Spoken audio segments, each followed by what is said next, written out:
Friends, मैं अर्चना आपका स्वागत करती हूँ अर्चना की रसोई में। आज मैं आपको सत्यनारायण की कथा में भोग में लगने वाली पंचामृत के कैसी बनती है मैं बताने जा रही हूँ। इसके लिए सबसे पहले जो जो सामान चाहिए वो मैं आपको बताती हूँ। 1 कटोरी दही चाहिए जो बहुत खट्टा नहीं हो। 1 छोटी कटोरी गाय का दूध चाहिए। 1 छोटी कटोरी शक्कर चाहिए।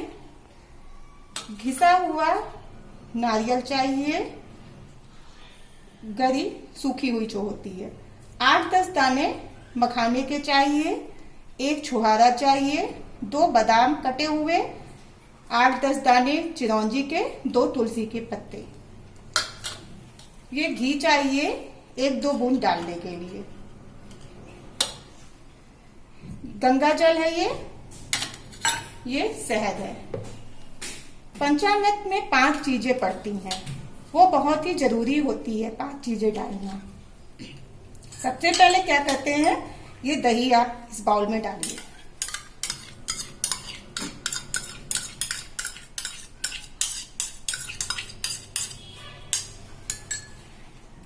अब आप ये गाय का दूध छोटी कटोरी इसमें मिक्स कर दीजिए। ये शक्कर 1 कटोरी छोटी। शक्कर अपने टेस्ट के अकॉर्डिंग आप डाल सकते हैं, कम ज्यादा भी कर सकते हैं। शक्कर को आप मिक्स कर दीजिए। शक्कर ऐसे आप चलाते रहिए तो वो घुल जाएगी, मिक्स हो जाएगी। अब इसमें ये घिसा हुआ गरी डाल दीजिए। ये छुहारे डाल दिया मैंने। ये 2 बादाम मैंने काटे थे वो डाल दिए। और ये 8-10 चिरौंजी के दाने डाल दिए मैंने। ये मखाने छोटे छोटे टुकड़ों में करके काटे थे मैंने वो भी डाल दिए।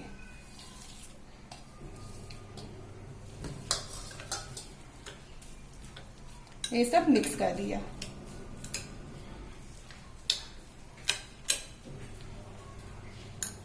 एक बूंद घी का डाल दीजिए। थोड़ा सा गंगा जल डाल दीजिए।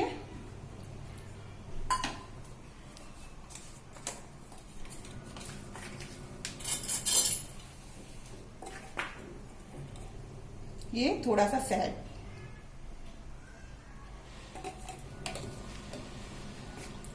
इस सबको मिक्स कर देना है।